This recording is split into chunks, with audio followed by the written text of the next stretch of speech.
ये लगा रहे हो, ये ईंट लगा रहे हो, हैं? ये ईंट लगा रहे हो, क्यों पागल बना रहे हो जनता को? मत करो काम इससे। तो गंदगी की वजह से अगर जनता को समस्या आई, सबकी नौकरी को दिक्कत आएगी। नमस्कार, मेरा नाम साक्षी और इस वक्त मौजूद हूँ मैं पटपड़गंज में। हमारे साथ रेणु चौधरी मौजूद है। वायरल हो रही है अपने दबंग अंदाज को लेकर सोशल मीडिया पर। बहुत बहुत स्वागत है आपका। नमस्कार। मैंने देखा सोशल मीडिया पर आपका आपका दबंग अंदाज काफी वायरल हो रहा है, युवा उसको सुन रहे हैं। तो क्या सामान्य तरीके से अगर बात करें तो आपको क्या लगता है लोग नहीं सुनेंगे? नहीं, बिल्कुल नहीं सुनते। महिलाओं की तो वैसे भी नहीं सुनी जाती। मेरे ख्याल से अगर महिला शांति से घर में भी हाउसवाइफ होती हैं, तो उनकी नहीं सुनी जाती। हम्म, तो क्यों नहीं सुनी जा रही महिलाओं की? विमेन एम्पावरमेंट की हम बात करते हैं। अब हमारा देश इतना आगे बढ़ रहा है, हम विश्व गुरु बनने की बात कर रहे हैं। आज आप एक महिला है, बीजेपी की सरकार 21 राज्यों में, उसके बाद आप ये बात कह रहे हैं। मैं महिलाओं के लिए टिप्पणी नहीं कर रही कि शांति से नहीं सुनी जाती है। मैं ये कह रही हूँ कि अगर महिला किसी पोस्ट पर है, तो पुरुष से कम सुनी जाती है क्योंकि महिलाओं को कोमल और बड़ा नरम समझा जाता है। मगर महिलाएँ हैं जो देश को चेंज कर सकती हैं और स्टेट को चेंज कर सकती हैं। तो एक निगम पार्षद है आप बीजेपी से, क्या लगता है आपको कि निगम पार्षद क्या काम करवा सकता है, क्या बदलाव लेकर आ सकता है अपने क्षेत्र में? बहुत लोग कंफ्यूज है इस चीज को लेकर। निगम पार्षद बहुत से बदलाव ला सकता है। सबसे बड़ा बदलाव ये होता है कि आप ईज़ी आप रोड्स पर चल सकते हैं। निगम पार्षद चाहे तो रेहड़ी पटरियाँ हटवा सकता है टाइटनेस से। आसानी से कोई नहीं सुनता किसी की भी। आप रेहड़ी पटरी हटवा सकते हैं। आप उनको सिस्टम में ला सकते हैं। अपना जो साफ-सफाई के ऊपर आप काम कर सकते हैं। मैंने अभी जैसे पहले लड़ाई चल रही थी कि बीजेपी पावर में ले है इसलिए एमसीडी काम नहीं कर पा रहा, जब बीजेपी के पास एमसीडी थी, अभी चलिए सीट जो हम कह सकते हैं आम आदमी पार्टी के पास है। तो ये आरोप प्रत्यारोप की राजनीति हम बहुत देखते हैं कि इस वजह से काम नहीं हो पा रहा है, कि हमें एमसीडी बोलते थे कि हमें बीजेपी काम नहीं करने दे रहे। ये कब खत्म हुआ? लेकिन आपने कहा कि काम तो बहुत सारे हो सकते हैं। बिल्कुल, बिल्कुल ख़त्म हो सकती है। मैं आपको ये बताना चाहती हूँ कि आप अपने घर में भी काम और तरक्की कैसे ला पाते हैं? आप फंड से ला पाती हैं। जहाँ फंड सरकार नहीं देगी, आम आदमी की सरकार है, जो पार्षदों को फंड नहीं देती है, पार्क में जो आप बदलाव कर सकते हो, वो नहीं कर सकते। सड़कों पे जो गड्ढे वग़ैरह होते हैं, रोड्स बनाने का जो एमसीडी की सड़कें हैं, वो भी फंड से होती हैं। ये आरोप-प्रत्यारोप की राजनीति नहीं है। अगर फंड्स नहीं मिलेंगे, तो आप काम नहीं कर सकते। निगम में फंड्स नहीं मिलते। अब तो ट्रिपल इंजन की सरकार है, अगर हम पटपरगंज की बात करें रवि नेगी, अब आप यहाँ से पार्षद हैं, बीजेपी में दिल्ली की सरकार है, कितनी रफ्तार से हम काम एक्सपेक्ट कर सकते हैं? क्या ये जो रेहड़ी पटरी है, लोग आराम से चल सकेंगे, गड्ढों में नहीं गिरेंगे? इसके आप एश्योरेंस दे सकते हैं अपने क्षेत्र में? बिल्कुल, मैं आप लोगों को वादा करती हूँ कि मैं अपने क्षेत्र में फ्री फ्लो ट्रैफ़िक, जीवन अनमोल से लेके टीवी हॉस्पिटल तक फ्री फ्लो ट्रैफ़िक दूँगी। रेहड़ी पटरियाँ लगेंगी क्योंकि गरीबों को भी खाने-कमाने से हटाना नहीं है। लगेंगी मगर अपनी अनुशासन में, अपनी व्यवस्था में। अच्छा, बीजेपी पे आरोप हमेशा लगता है, पार्टी पे, आप बीजेपी से, कि वो एक हिंदू मुस्लिम की राजनीति करती है, जो कि लोगों का भी ये मानना है। जब हम रोड पे जाते हैं, हम लोगों से बात करते हैं, कहते हैं कि वो हिंदू राष्ट्र की बात तो करते हैं, लेकिन साथ में डिवाइड एंड रूल गेम भी खेलता है। नहीं, मेरे क्षेत्र में ऐसा नहीं है, ना भाजपा ये करती है। ये देश है हिंदुस्तान। हिंदुस्तान में हर एक कास्ट का व्यक्ति रहता है और बिल्कुल सम्मान से रहता है। आप देख सकते हैं अगर रमज़ान होते हैं और जो भी त्योहार आता है मुस्लिम्स का, पूरी मस्जिद सफ़ा होती है, पूरी सड़कें सफ़ा होती है। उनके लिए भी हम पूरी समानता देते हैं, मगर अनुशासन भंगता कोई नहीं सहन करेगा।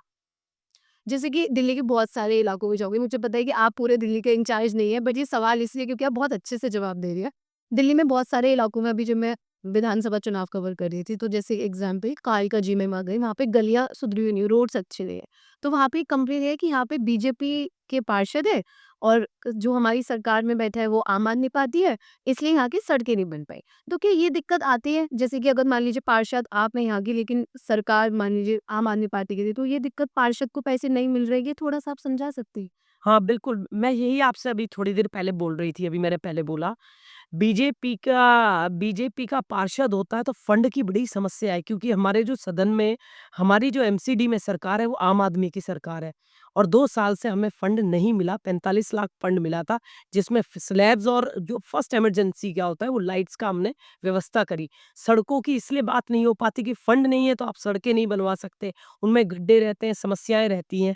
तो ये है, फंड की दिक्कत रहती है। अगर अपनी सरकार होती है तो ईज़ी फंड मिलता है आपको। अच्छा, लेकिन पहले तो एनसीडी में बीजेपी की सरकार भी रही। बिल्कुल रही है और काम भी रहे हैं। आप देखिए अगर एमसीडी एक दिन भी काम ना करे तो क्षेत्र बिल्कुल बेकार हो जाए। एमसीडी ने काम करा है, बीजेपी सरकार में पूरा काम हुआ है। 2 साल से त्राहिमाम पूरी दिल्ली में हो रही है क्योंकि दिल्ली में केजरीवाल जी की सरकार थी, स्टेट में भी और एमसीडी में भी। तो जब से समस्या आई है, काफ़ी पानी की समस्या आई है, सड़कों में दिक्कत आई है। जैसे मैं जाती हूँ ग्राउंड पे तो मैं ही देखती हूँ कि बहुत ज़्यादा गंदी बदबू आती है। रोड्स पे पानी भरा होता है, नाली बहुत ज़्यादा, मैं यहाँ से भी आ रही थी तो मैंने देखा जनरली, नहीं आपके घर की साइड नहीं, इन जनरल सराउंडिंग्स देखा तो ये प्रॉब्लम कब तक अब मिट जाएगी? क्योंकि अब तो ट्रिपल इंजन की सरकार है, क्या हम उम्मीद कर सकते हैं कि अभी इस गंदगी जो है खत्म हो जाएगी, एयर पोल्यूशन खत्म हो जाएगा? ये जो हम सांस लेते हैं वो, क्योंकि एक तो आप महिला भी है, हमने ये भी दिक्कत है कि महिला को वॉशरूम की सुविधा भी ढंग की नहीं है अभी दिल्ली में। नहीं, मैं अपने क्षेत्र में पिंक टॉयलेट्स बना रही हूँ, 7 पिंक टॉयलेट्स बना रही हूँ और मैं आपसे ये पूछना चाहती हूँ जो गंदगी है वो सीवर वाली की बात कर रहे हैं आप वैसी सड़क वाली बात कर रहे हैं? नहीं, नालियों में जो थोड़ा गंदगी है वो देखा था। नहीं, नालियों में गंदगी की बात ये होती है मैडम अगर आप थोड़ी देर भी अपना घर सफा रखेंगे, सबको जागरूक होना पड़ेगा। आप सफाई करके निकलेंगे और पीछे बच्चे आकर गंदगी डाल दें, वो आप पूरा दिन घर सफा नहीं कर पाएँगे। अगर अनुशासन से परिवार भी नहीं चलता।